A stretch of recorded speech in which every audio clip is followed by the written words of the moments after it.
د رمضان مبارک په استقبال کې دا یوه اهمه او ضروري خبره ده چې کله دغه میاشت درځي په هغه نه مخه چې میاشتو سره صله رحمي وکړي د قطع رحمي نه ځون بچ کړي میاشتو سره د خپلې رشته دار سره د خپلې ګاونډیانو سره د خپلې ورینې سره خپل کور کې خپل ترې سره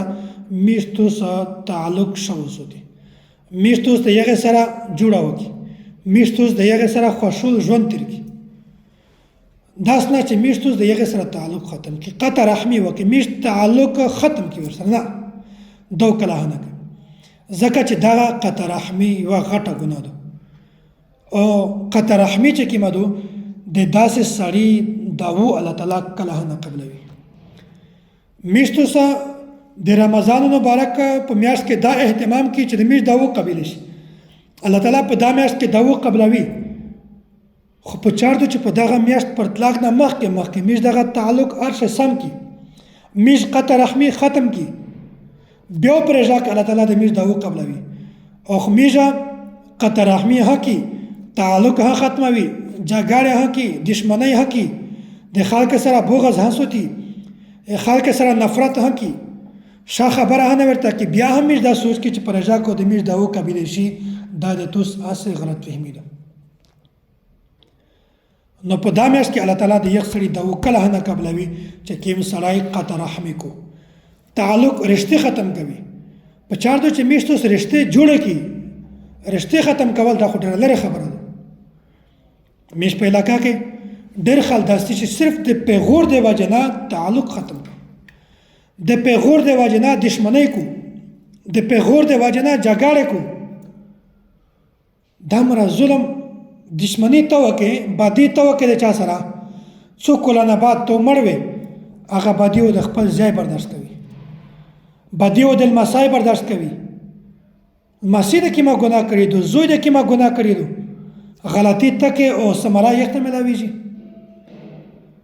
تکلیفات هغه برداشت کوي ادا سه ګناهینا اول د سړی توبه وباسي بیا د سړی د جوړه کوشش وکړو صله رحمي کوشش ته وکړو بیا د داسې سړی دا الله تعالی پر رضا کې قبلوي کمیشتوس دغه ګناه کې دغه چاره کې بیا د رضا د قبولیت هیڅ امید مه ساتئ میشته نبی علیه الصلاه والسلام بیا دغه تعلیم نه درکړی چې میشتوس قطع رحمي وکړي دا د مسلمان د شان خلاف ته چې یو شای په فیصله باندې حل کیږي معمولی شی باندې حل کیږي بیا ویل ځون بدی تر رسوي ویل خپل ځون تبا کوي ویل خپل کور تبا کوي ویل خپل بچون تبا کوي که یو سړی دا ته سوچ وکړو چې زه قطع رحمي کا چا سره دشمنی کا رشته ختم کاوه تعلق ختم کاوه څوک مړ کاوه دغه و قصاص همي بدلاوه همي چې یو سړی دا سوچ کو بیا هغه سړی ګناه ته نشي ورتلای دغه وجه ویل چې په قصاص کې اصل حیات دی ځکه چې یو سړی د قصاص سوچ وکړو چې زه دا سړی مړ کاوه دا خو سبب مو مړ کوي که زه نه و د مو بچون مړ کوي بیا دا سړی د یغ مرګ نه د یغ قتل نه ځون بچ کوي میشتوس په بهوشۍ کې پاته نرته لګي چې زه سړی سره کیم عمل کوم داسې چار ویلې کې چې د یغ نه ته مخکې پریشانی وي دغه وجه نه خلاصه درته بیانوه چې کله د رمضان مبارک میاشت ترڅي په انا مخکې د خپل رشتہ دارونو سره خپل ګاونډیونو سره تعلق شته صله رحمي ورسره کوي د یغه خیال ساتي چې چا سره تعلق خراب کړی دی د یغه سره تعلق شته